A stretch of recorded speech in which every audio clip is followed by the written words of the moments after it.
Hi, hello, నమస్తే. నేను Kavitha. Welcome to I Dream. ప్రస్తుతం నేను ఆస్ట్రేలియాలో ఉన్నటువంటి మెల్బోర్న్‌లో ఉన్నాను. నాతో పాటుగా వెరీ స్పెషల్ గెస్ట్ ఉన్నారు.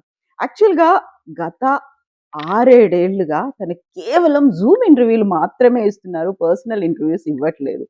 ఆ పర్సన్ కోసమే ఈ స్పెషల్ ఇంటర్వ్యూ. అందులోనూ మెల్బోర్న్‌లో ఆ పర్సన్ ఏం చేస్తున్నారు? యాక్చువల్‌గా ఇక్కడ ఉన్నటువంటి లైఫ్ స్టైల్ ఏంటి? తన ఫ్యామిలీ ఏంటి? వీటన్నిటి గురించి మాట్లాడుకుందాం. మనతో పాటుగా ఉన్నారు హ్యూమనిస్ట్ బాబు గోగినేని గారు. బాబు గారు నమస్కారం. నమస్కారం అండి. ఎలా ఉన్నారు మీరు? వెరీ గుడ్ అండి. As you can see. So, మనము చాలా వరకు బాబు గారు అనగానే ఒక అగ్రెసివ్ వాయిసో లేకపోతే ప్రతి ఇష్యూ గురించి మాట్లాడతారనో, సెన్సిటివ్‌గా అట్ ది సేమ్ టైమ్ సీరియస్‌గా స్పందిస్తారు. ఇవన్నీ అనుకున్నప్పుడు ప్రతిసారి మేము జూమ్‌లో మాత్రమే మిమ్మల్ని కనెక్ట్ అవుతున్నాం. Why? What is it happening? అంటే ఎక్కడున్నారు? మీరు ఏం చేస్తున్నారు? ఏమీ తెలియదు కదా! అంటే మీరిక్కడికొస్తే తప్పకుండా పర్సనల్‌గానే మాట్లాడొచ్చు. ఎగ్జాక్ట్‌లీ. ఇవాళొచ్చారు మాట్లాడుతున్నాం. సో, నేను మెల్బోర్న్‌కొచ్చాను కాబట్టి బాబు గారి ఇంటర్వ్యూని పట్టుకుంటున్నాను. పర్సనల్‌గా ఎదురుగా కూర్చున్నారు. ఇంటర్వ్యూ తీసుకుంటున్నాను. సో, ఏంటసలు యాక్చువల్‌గా మీరు అక్కడ హైదరాబాద్ నుంచి ఇక్కడికి ఎందుకొచ్చారు? ఇక్కడ ఏం చేస్తున్నారు మీరు? ఇప్పటికీ నేను 4 సార్లు in different countries over my career మారటం, వర్క్ చేయటం జరిగిందండి. నేను ఒక 7 ఏళ్ళు ఇండియాలో పనిచేసి తర్వాత యూరోప్‌కెళ్ళాను. ఒక 7 ఏళ్ళు యూరోప్ తర్వాత మళ్ళీ ఇండియాకొచ్చాను. ఒక 4 ఏళ్ళ తర్వాత మళ్ళీ యూరోప్‌కెళ్ళాను. మళ్ళీ వెనక్కొచ్చాను. మళ్ళీ ఓ 10 ఏళ్ళ తర్వాత మళ్ళీ now I am in Australia. ఇంకా జపాన్ ఉంది. ఇంకా న్యూజిలాండ్ ఉంది. ఆ తర్వాత మళ్ళీ యూరోప్ ఉంది. ఓకే. ఇది నా itinerary in the past and coming forward. ఎప్పుడూ మనం పుట్టిన చోటే ఉంటే ఎట్లా? we should explore world, we should experience things. అట్లాగే మా బాబు పెద్ద అవుతున్నప్పుడు నాకు 25 ఏళ్ల వయసు వరకు రాని ఎక్స్పీరియన్సెస్ వాడికి 10 ఏట నుండి నేను క్రియేట్ చేశాను. So it's partly also for his growing. So, ఇవన్నీ ఏంటి కంట్రీస్ తిరగడం అని ఒక బకెట్ లిస్ట్ ఏమైనా పెట్టుకొని వెళ్తున్నారా? లేకుంటే as part of the life journey ఎలా వెళ్తోంది అసలు? అంటే అవకాశాన్ని బట్టి మన ఇంట్రెస్ట్ బట్టి. I came for a lecture tour to Australia 2018లో. ఆల్రెడీ 2000లో నేను ఆస్ట్రేలియా వచ్చాను మొదటిసారి.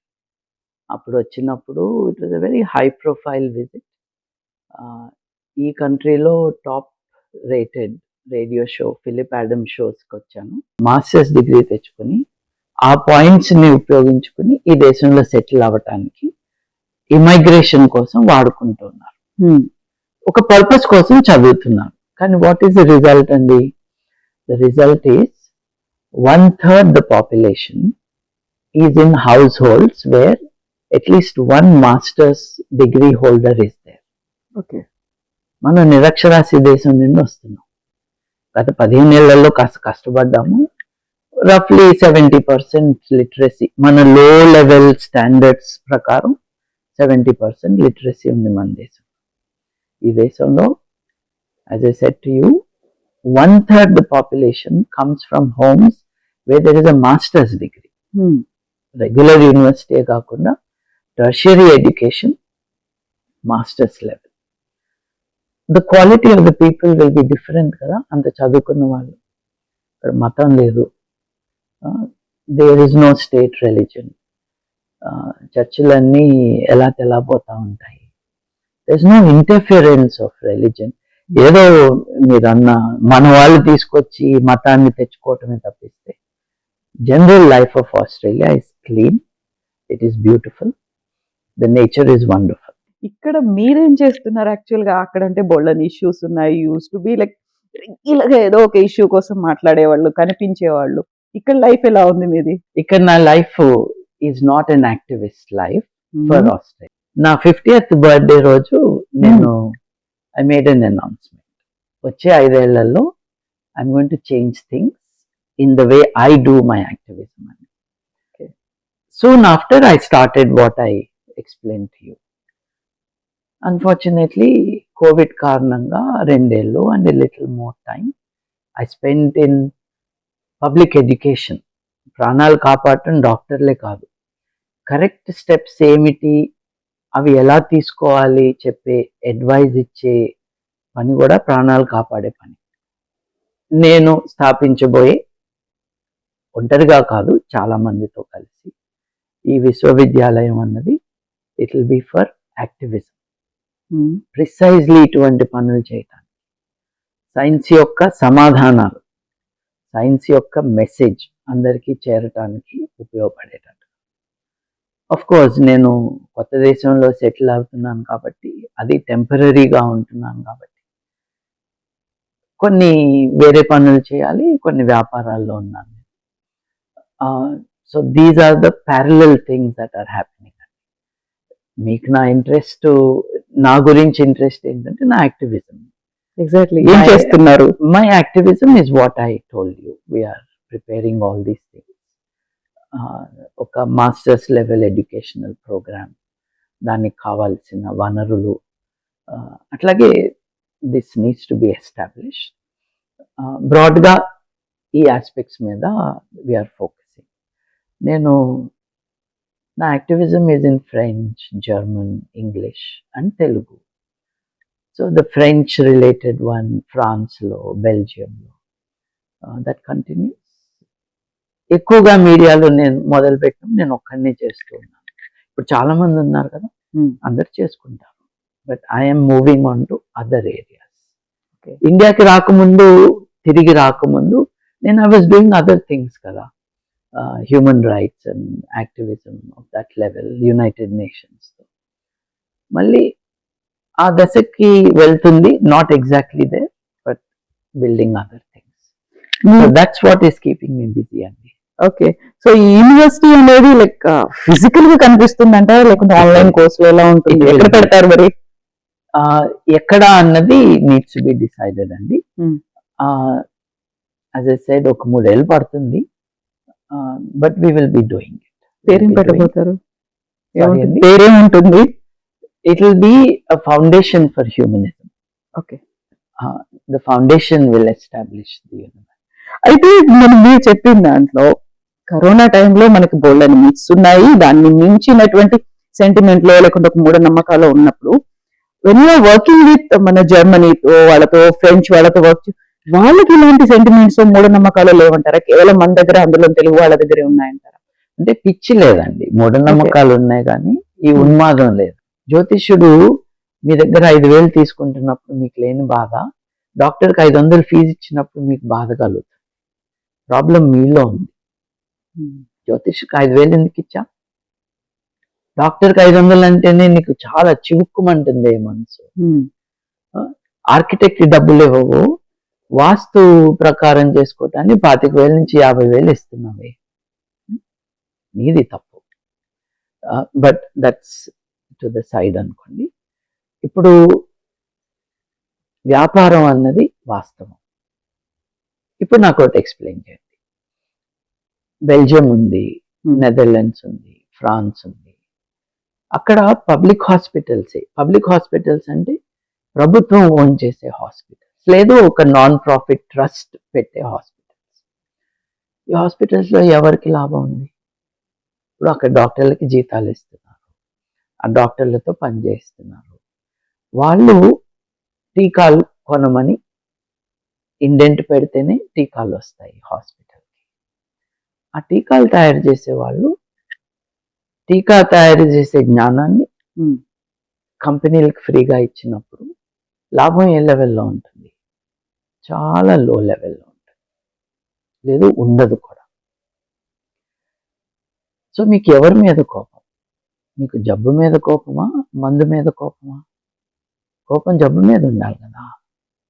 ఇప్పుడు ప్రాణాలు పోతుంటే వాడికి, ఇప్పుడు నువ్వు టీకా ఎంత కొంటున్నావు? 1,000 రూపాయలకు కొంటున్నావు. 1,000 రూపాయల్లో వేసుకుందాం లాభం, 500 లాభం అనుకున్నాం. నీ ప్రాణం ముఖ్యమా, 500 ముఖ్యమా? సో ఫస్ట్ టీకా తీసుకుని బాగైనాక ఆ విషయం ఉద్యమిద్దాం. అంతేగాని నువ్వు ఇప్పుడు చెరువు మీద అలిగితే ఏమవుతుందో తెలుసు కదా మనకి. కాబట్టి తెలివిగా ఏం చేయాలో అది చేయాలి. అది చేయకపోవటం కారణంగా ఇట్లా జరుగుతున్నవన్నీ మనం. బాబు గౌర్నేని గారు భారతదేశాన్ని వదిలి ఇంకో దేశానికి వెళ్తున్నారు, అందులో పర్టికులర్ గా ఆస్ట్రేలియాకు వచ్చారన్నప్పుడు, ఇది ట్రూ వెరీ పర్సనల్ క్వశ్చన్. ఇది ఒక దేశద్రోహి వచ్చారు, జాగ్రత్తగా ఉండండి, అనే మాటతో పాటుగా అసలు భారతదేశాన్ని ఎందుకు వదిలేసి వచ్చారు, అక్కడ ఏదో చేశారు కాబట్టి భారతదేశానికి మళ్ళీ రావట్లేదు, ఇలాంటి అనాలిసిస్ చేసే వాళ్ళకి మీరేం చెప్తారు? దేశద్రోహం ఏంటండి, నా పైన ఉన్న ఈ బ్యాడ్జెస్ ఆఫ్ ఆనర్స్ ఏంటో చెప్తాను. ఇప్పుడు నేను ఎవరికో సమాధానం చెప్పమని మీరు అడుగుతున్నారు. నా సమవుజ్జి ఎవరైనా ఉంటే వాళ్ళతో నేను మాట్లాడుకోగలను. నా స్థాయిలో అయితే పనిచేసే అవకాశమే లేదు. నేను వీళ్ళకి సమాధానం ఎందుకు చెప్పాలి, నాకేంటి అవసరం? కాబట్టి అసలు వీళ్ళని పట్టించుకునే క్వశ్చన్ లేదు. కాకపోతే ఒక విషయం ఏంటంటే, దేశద్రోహం అన్నది చాలా పెద్ద మాట. దేశద్రోహం అన్నది ఒక నేరం. ఆ నేరం ఎక్కడ? పోలీస్ స్టేషన్లో, కోర్టులో కదా. నరేంద్ర దాబోల్కర్ గారిని ఆగస్టులో చంపితే అక్టోబర్ 7వ తారీఖు కల్లా నేను మళ్ళీ ఇండియాకి వచ్చాను లండన్ నుంచి. అక్కడ ఉద్యోగం మాని వచ్చి రోజు సాయంత్రం టీవీలో కనిపిస్తూ, ఏ టీవీ అంటే ఆ టీవీకి నా ఖర్చులతో నేను వెళ్ళి అక్కడితో ఆగకుండా నా టీవీ షో చేసి జ్ఞానాన్ని 29 ఎపిసోడ్స్లో మీరు ఆలోచన కూడా చేయలేనంత రీసెర్చ్తో కేవలం నేను ఒక్కడిని, నా తల్లిదండ్రులు నాకు ఇచ్చిన జ్ఞానము ధైర్యాన్ని వాడుకుని, నేను నేర్చుకున్న ప్రెజెంటేషన్ స్కిల్స్ని వాడుకుని ఒక టాప్ వెరీ పాజిటివ్ ఇమేజ్ కలిగిన ఒక టీవీ షో చేశానండి నేను. అమెరికాకి రాయబారి అంటే అంబాసిడర్ అంటారు. అమెరికాకి రాయబారిగా ఉన్న ఒక దౌత్యవేత్తని నేను ఏ ఆర్గనైజేషన్కి డైరెక్టర్నో ఆ ఆర్గనైజేషన్కి ఆయన్ని రిప్రజెంటేటివ్గా పెట్టాను.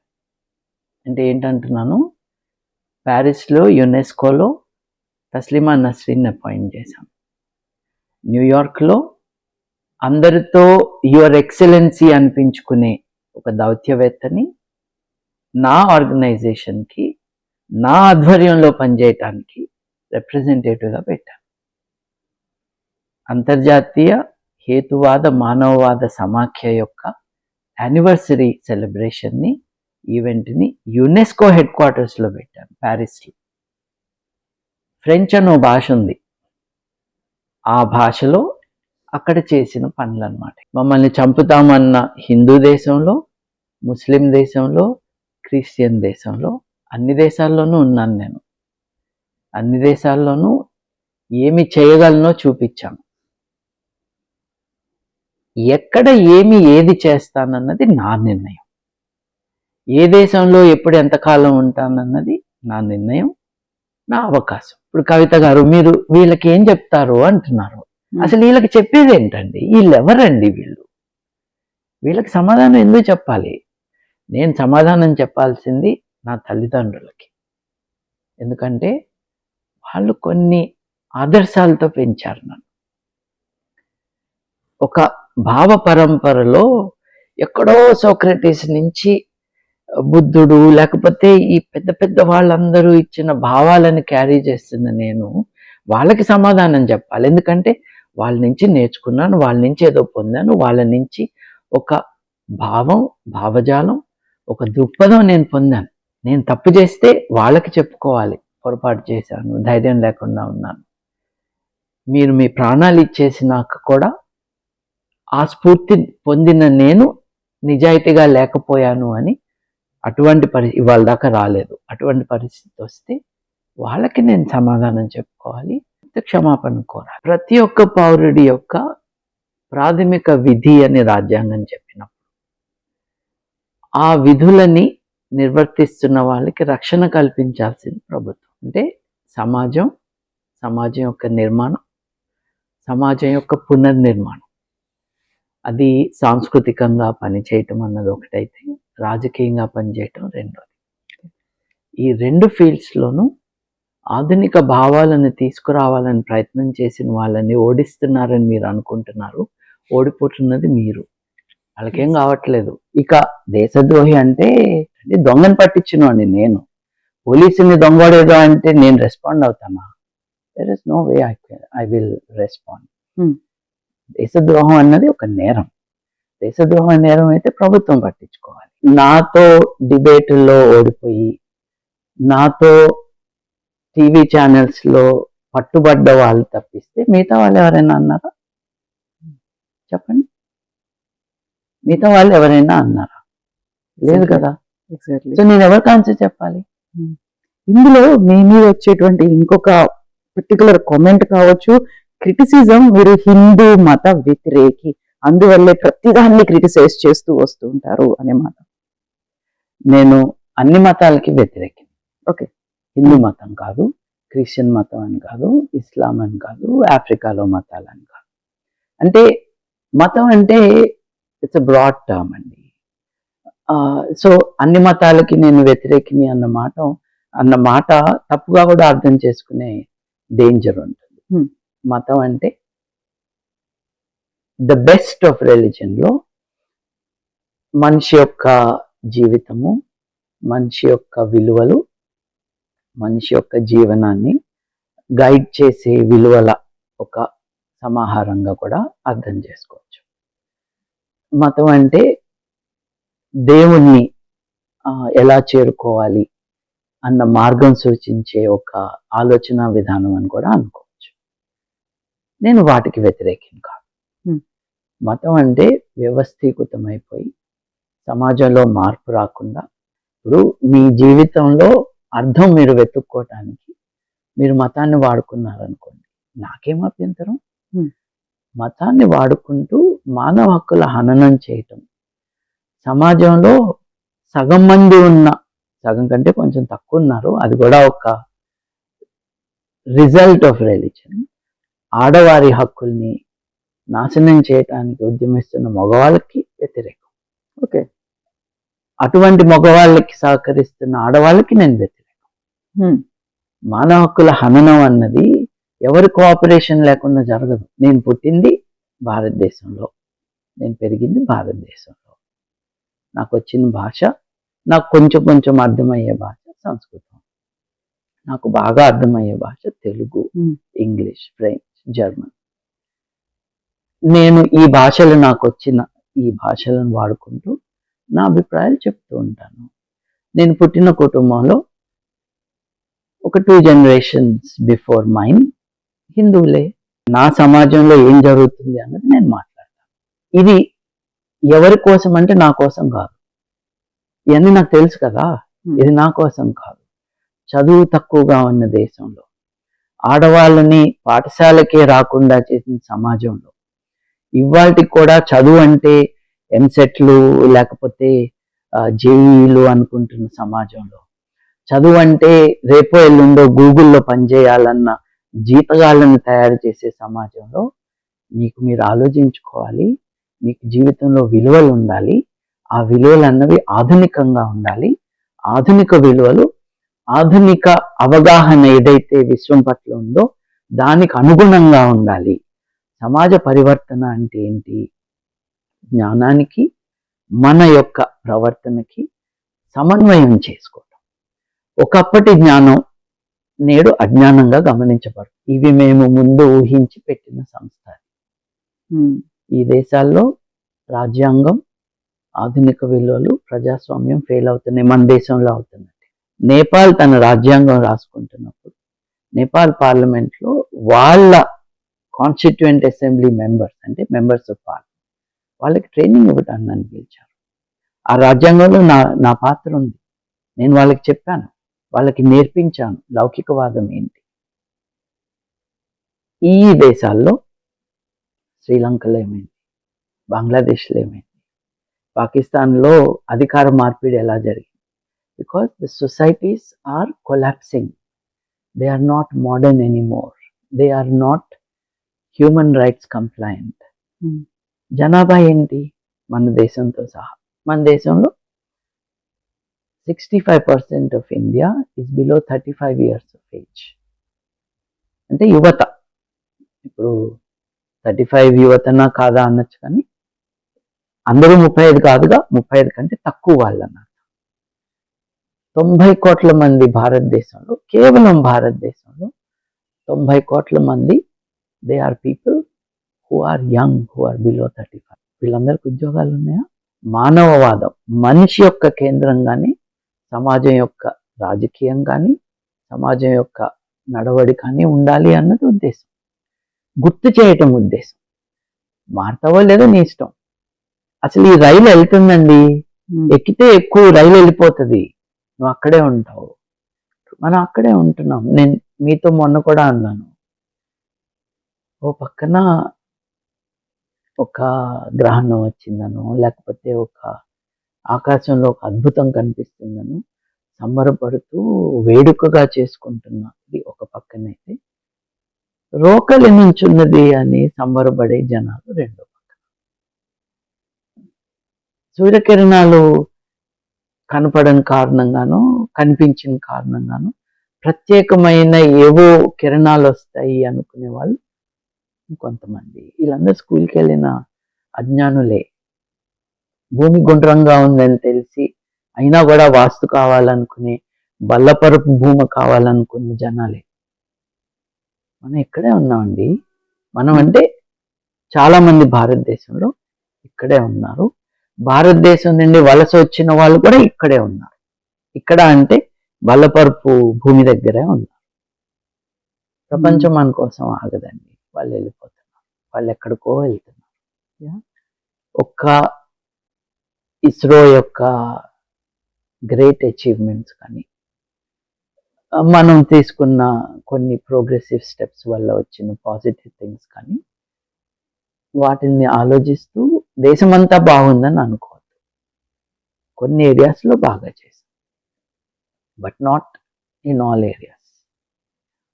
ఎన్ని లక్షల మంది భారతదేశాన్ని వదిలి వేరే దేశాలకు వెళ్ళిపోతున్నారు. వీళ్ళల్లో ధనికులు ఎంతమంది ఉన్నారు?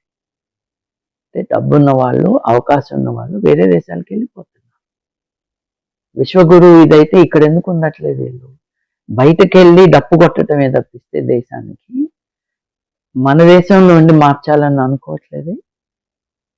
ఇవి మనకు చెప్తూ ఉన్నాయి what is the reality in our country today.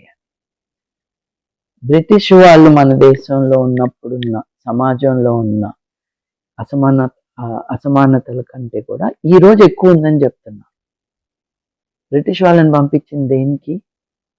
ఒక ఇండస్ట్రియల్ క్లాస్కి ఎక్కువ డబ్బులు ఉండాలన్నా, అందరికీ అన్ని హక్కులు ఉండాలన్నా.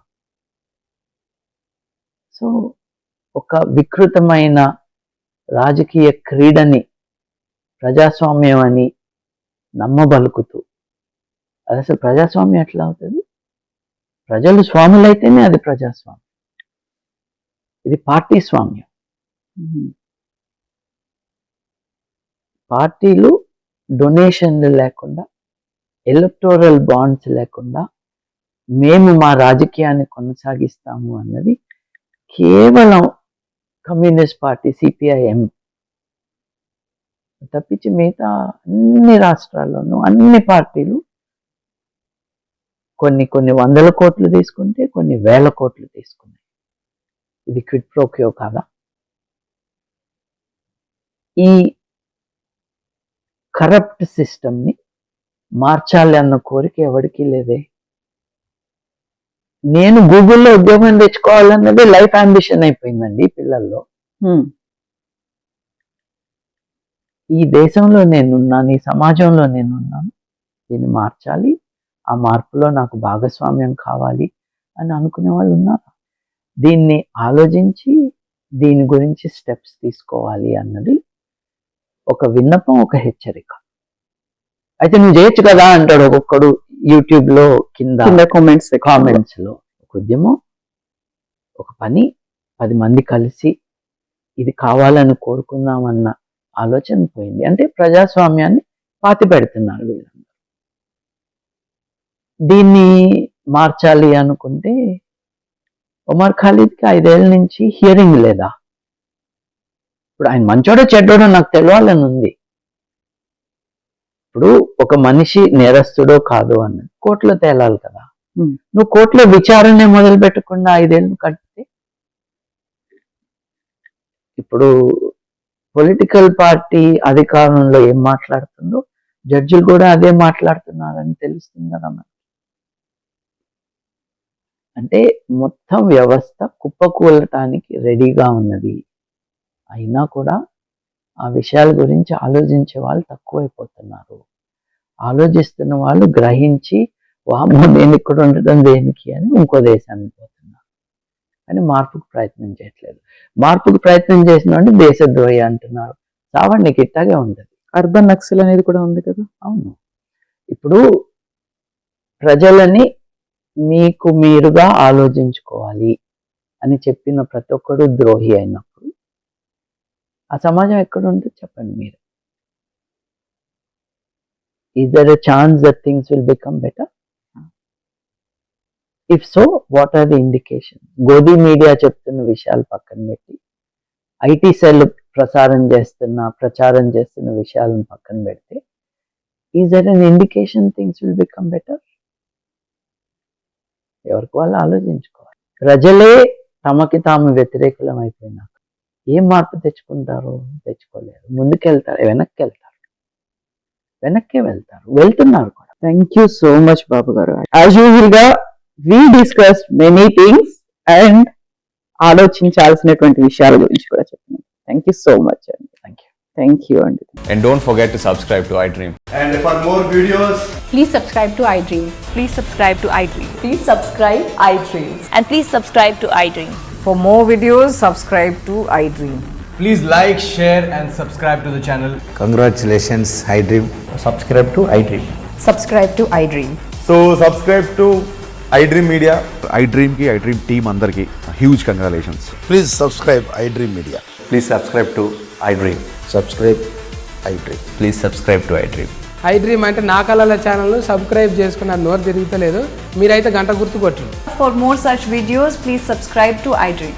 Subscribe to iDream. Please subscribe to iDream. Please subscribe iDream Media. Please do subscribe to iDream. Please subscribe to iDream Media. For best entertainment and information, please subscribe iDream.